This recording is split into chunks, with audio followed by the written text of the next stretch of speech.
So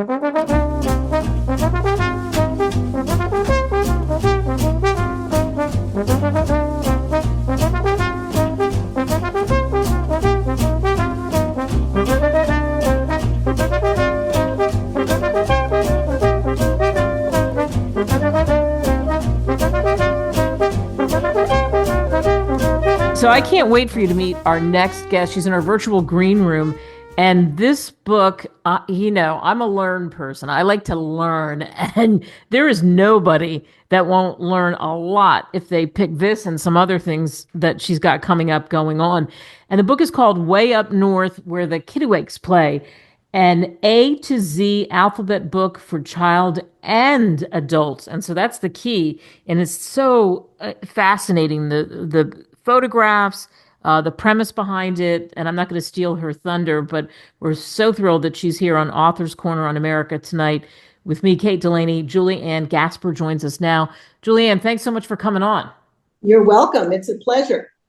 I love to tell the story of my book. Yeah, let's talk about, first of all, let's talk about the book is not about learning the alphabet. It's about the Arctic and scientific explanations and things that will wow you. You have an incredible letter page. There's I think, many amazing things about this book, honestly. And I'm saying that as somebody who got it, read it, and was not supposed to read the whole thing because I didn't have time, but I did.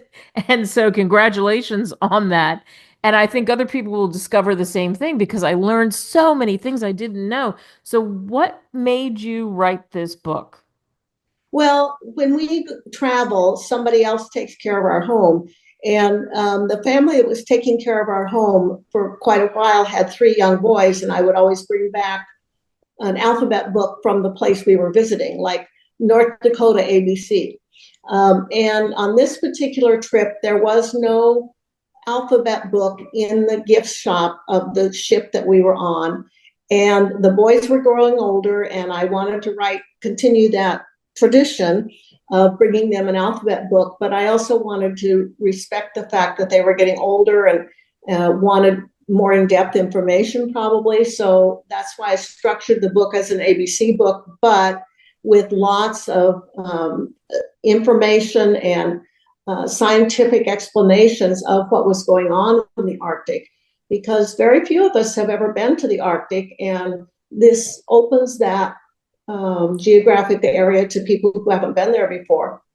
Yeah, it's such a wide open question. You're right. Very few people have been to the Arctic and they're curious about it. So tell us what you found fascinating about the Arctic.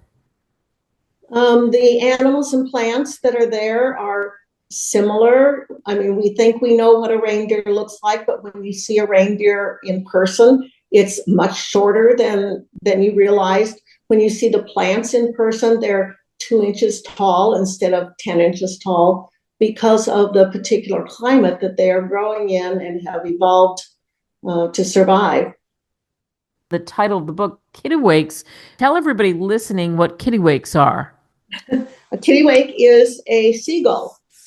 And it is interesting because the sound of the kittiwake's call is very much like the name, kittiwake, kittiwake.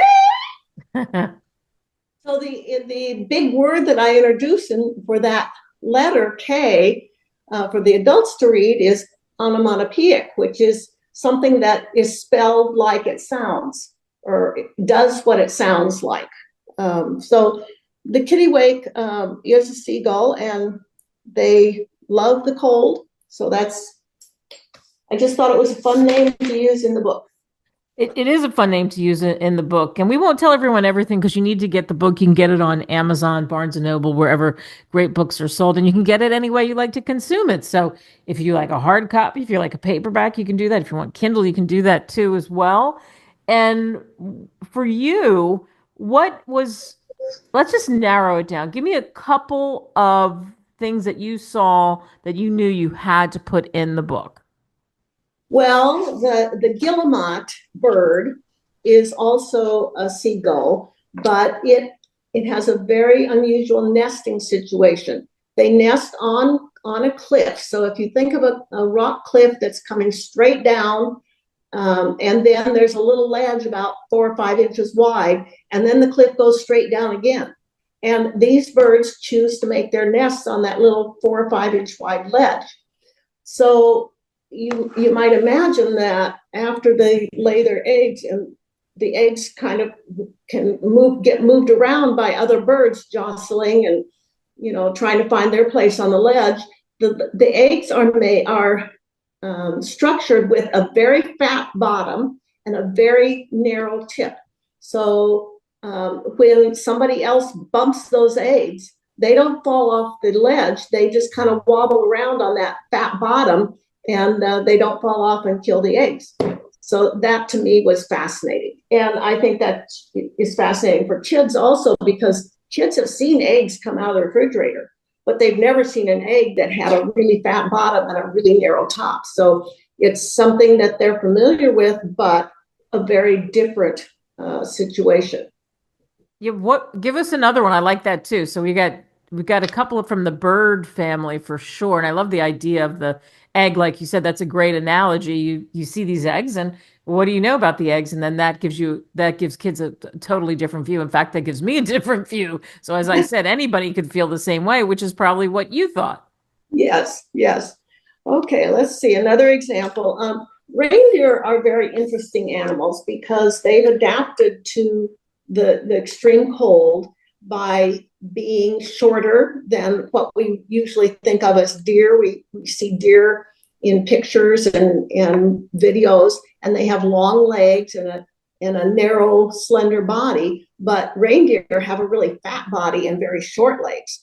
And a very interesting thing about reindeer is that their fur, the individual strands of fur are hollow. They have air inside. And so that gives them additional insulation from the cold. Just like if you have a coat that's real puffy, the air inside that coat helps you keep warm when you're out in a cold area. And so that's a pretty interesting thing about reindeer. Yeah, and in your book too, I want to mention this, is you have 200 entries in the index page. Yes. And why'd you do that? Well, every scientific word or unusual word that shows up in the book shows up in many cases several different places. Like the word barnacle shows up on the B page and on the W page. So B is for barnacle, but W is for the barnacles that live on whales. And whales have to deal with having barnacles attached to their skin. Naturalist shows up on the C page, the E page, the N page, and the R page, because many of the scientists who work in the Arctic are naturalists by profession, so that they understand both physics and chemistry and biology and ecology, environmental science. They understand a lot of what's going on in the Arctic environment. So when kids read this book and adults read the book and anybody who reads your book, what do you hope the takeaway is? Curiosity and excitement about learning new things.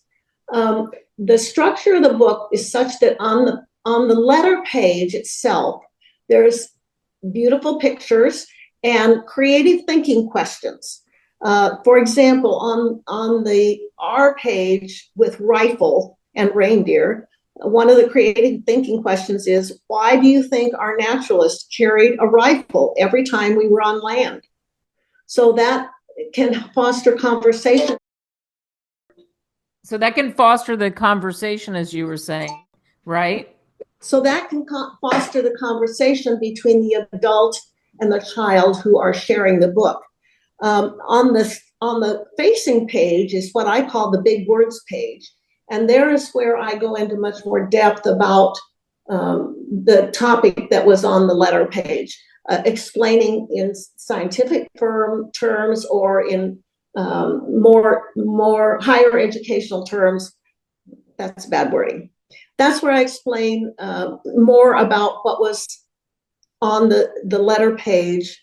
So the adult often will kind of surreptitiously read the big words page while he or she and the child are having the discussion about why the naturalist carries a rifle every time we're on land. They can be talking, the adult can be surreptitiously reading the big words page. The next time that this adult and child work together on the book, the adult can add more information to that discussion. So it makes it a repeated discussion is better each time they read through the book.